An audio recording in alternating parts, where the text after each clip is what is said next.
I'm a bit of a car fan. I do like cars, so I thought, why not check out 10 best muscle cars of all time. Comment below with what your best car is, and please comment below with what you want to see next and what your thoughts are on this video. But as always, let's get into it. Hi there. It's hard not to smile when you see a classic muscle car.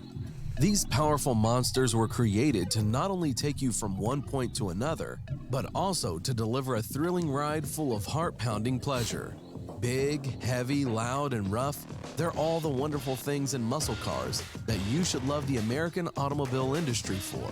And in today's video, you will learn about 10 legendary muscle cars, the appearance and power of which are amazing. 1968 Ford Mustang Shelby GT. There it is. The Ford Mustang cars, modified by American racer and designer Carroll Shelby, were the cherished dream of every true Mustang fan. Released in 1965 and 1966, the Shelby GT350 and Shelby GT500 models were not only powerful, but elegant and light, perfectly suitable for traveling. After a couple of years, the Shelby GT philosophy changed, and his cars actively participated in one-sprint race competitions.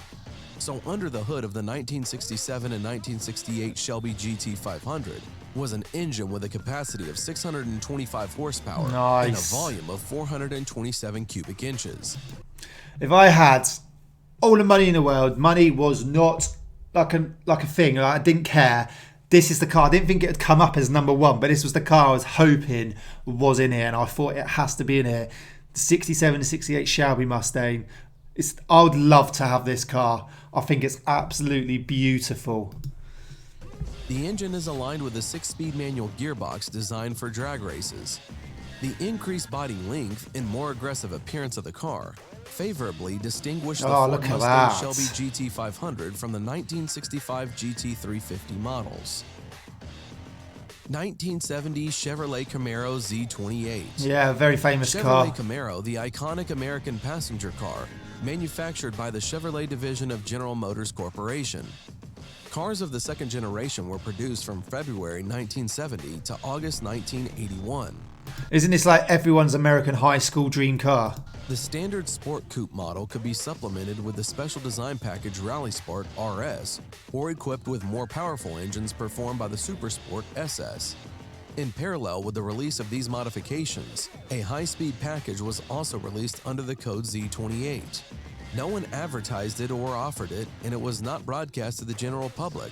But the Chevrolet Camaro Z28 model became the most famous for the entire existence of the brand.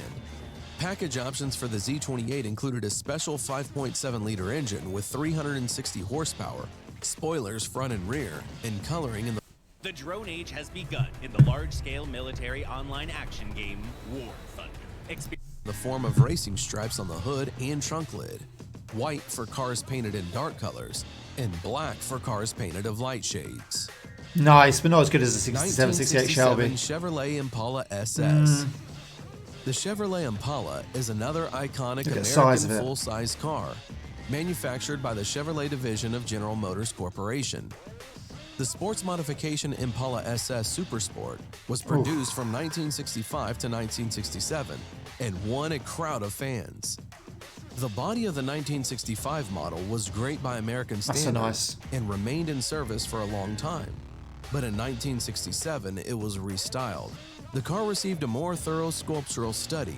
The sidewall of the body was a bit smoothed, their lights were recessed into the grille, and large turn signals on the sides. The car began to look more harmonious and aggressive. The engine of the Impala 67 is also worth a look. It was a V8 with a capacity of 425 horsepower and a volume of 6.7 liters, which literally tore the asphalt from under the wheels. Yeah, they're literally just fuel drinkers, aren't they? 1970 Chevrolet Chevelle LS6. That looks like a nice colour, that. GM squeezed their previous requirements, prohibiting the installation of an engine of more than 400 cubic inches on medium-sized cars. In the American automobile industry, there was a real boom of muscle cars. According to most conservative estimates, the power of the LS6 was 450 horsepower, but according to some experts, due to the high compression ratio and the huge Holley 78 CFM carburetor, the actual power of the LS6 was close to 500 horsepower. Employees of the magazine Car and Driver tested the car in 1970 and claimed it went from 0 to 60 in 5.4 seconds. Not bad for back then, is it? How much faster do you think this car would be today with modern tires? Not bad, are they? We all know these cars are just made to go fast in a straight line. 1970 Plymouth Hemi Cuda. Plymouth Hemi Cuda was not a full-fledged model, but a sports version of the third-generation Plymouth Barracuda. Okay, I've not actually really seen too much about this. As befits a true legend among racing cars, not many cars could compete with the 1970 Hemi Cuda. It was distinguished by its classic balanced appearance and engine, the frame of which was no less than the car itself. The heart was the legendary 426 6.9-liter block Hemi. Fully cast iron, it possessed 2 valves per cylinder in hemispherical combustion chambers. The valves were driven by a single camshaft, and the twin exhaust system helped to fill the full power of the engine. The car accelerated to 60 miles per hour in a record 5.6 seconds, Quick. and the maximum speed reached was 117 miles per hour. Not bad, you think, for back then. Do you not think, though, all these cars look very, very similar, like, in so many ways? Pontiac GTO Judge. In the early 1960s, Pontiac was the leader in the manufacture of muscle cars. Often, the GTO is called the first muscle car, but by 1968, the car had too many competitors. Then there was the idea to create a cheaper version of the GTO with a smaller engine of 350 cubic inches. Chief Engineer John DeLorme did not approve of this venture. In his opinion, the GTO could not have such a small engine. As a result, the new model was different from the traditional GTO. The Judge was equipped with a 360 horsepower Ram Air 3 engine, but buyers could also choose the Ram Air 4 at 370 horsepower. The rarest was the Pontiac GTO Judge Ram Air 4 convertible. They released only 17 models in 1969. 1978 Pontiac Firebird Trans Am. The 1970s for the muscle cars became a pale semblance of previous decades. Firebird. Rising prices for fuel and insurance have forced manufacturers to restrain their passion regarding super powerful cars. This affected almost all car brands, but not Pontiac. Their Trans Am has become a public favorite since the release of the 1977 film Smokey and the Bandit. I was wondering where I'd seen that before. With a volume of 7.5 liters and a power of more than 370 horsepower, which is deservedly considered the last of the number of legendary engines for the generation of muscle cars, was installed in the Trans Am version. And the WS6 Special Package added wider 8-inch wheels, new tires, and very sharp steering to the car.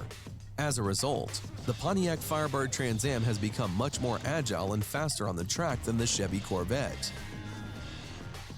Oh, what's 1969 next? Dodge Charger. Here we go, yes. The Dodge Charger. Our favourite is still the 67, 68 Shelby.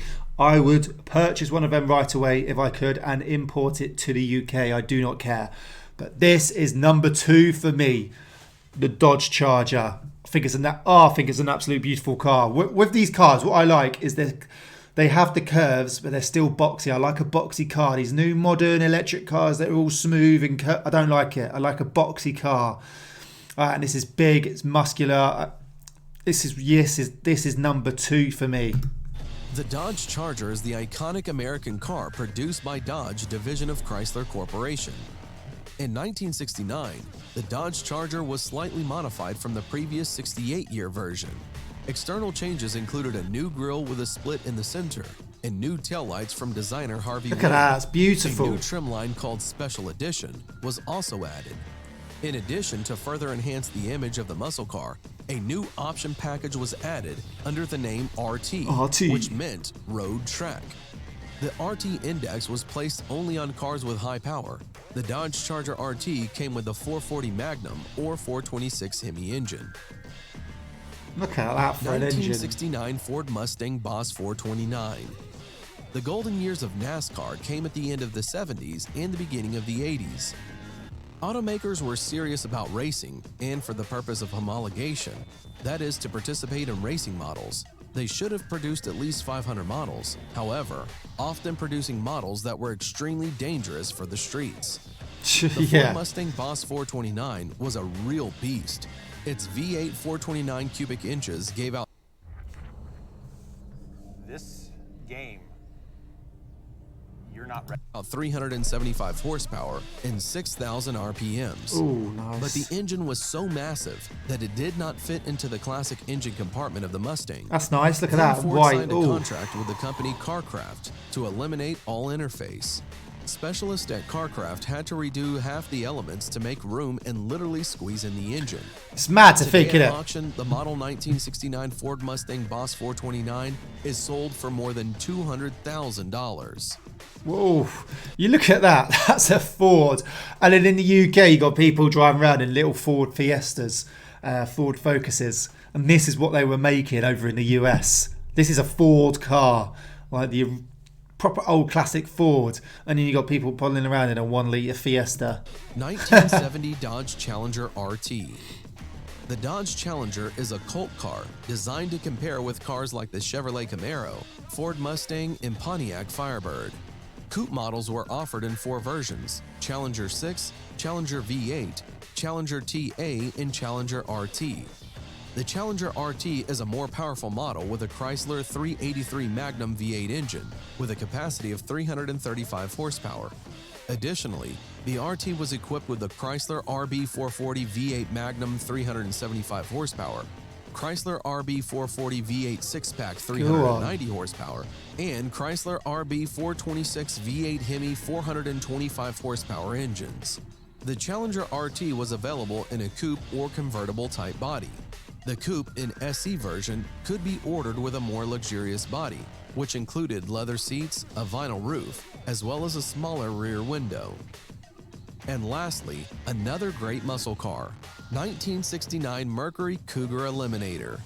This car was produced from 1967 to 2002. The year 1969 brought a few additions and adjustments to the Mercury Cougar.